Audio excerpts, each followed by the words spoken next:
and now it's on my bookshelf. So, okay, speaking of pedophilia, we did get a piece of fan fiction. Oh my god! Wow. That is a fucking transition. Yikes. Okay, so this is from our good pal Cameron. I'm worried. I told him I'd read it. It's 500 words, so you're gonna hear me stumble through this because I've only read it once and I'm not out loud.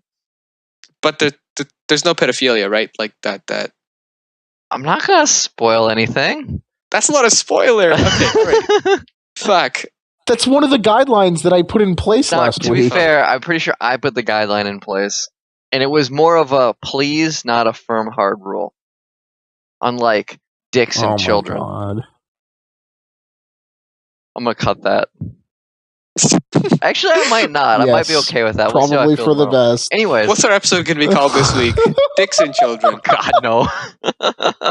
Wow. Okay, so I'm gonna quick read this. This is Batman killing the Flash. Oh, okay. The Batcave was abnormally quiet, though Bruce did prefer his silence. He always had work to do. He wasn't training, then he was performing maintenance or research day in his fight against crime. This night, however, was different. He was distracted, foggy, broken. It was impossible to focus. He scrolled up and down with his wireless bat mouse, reading the same article time and again. Alfred broke the silence. Master Wayne, why do you do this to yourself? I can't help it, Alfred. These comics are terrible. Flash has no limits or guidelines to his abilities. His gimmick used to be speed, but that has turned into time travel, teleportation, mind reading, all poorly written with excuses and lame exposition. Flash isn't a character. He's just a series of bars being constantly raised for no reason. Alfred sighed.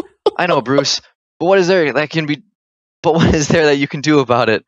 No one would listen to Batman's opinion on comic books, and Bruce Wayne is too old to read comic books.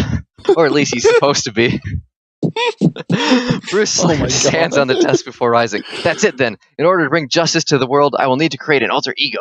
Donning his favorite lime green bath towel as a cape and a pair of his deceased mother's bright red reading glasses, Bruce had finished his disguise. Story ever so far. I know, this is amazing, right?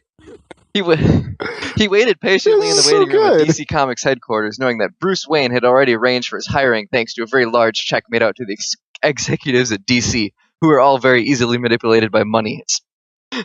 They're also spineless cucks with no moral qualms. Oh my god, it's so true. Whoa, stop right there. This is not only the best Batman story. Is that editorial? Was that last line editorialized, or was that actually in there? God.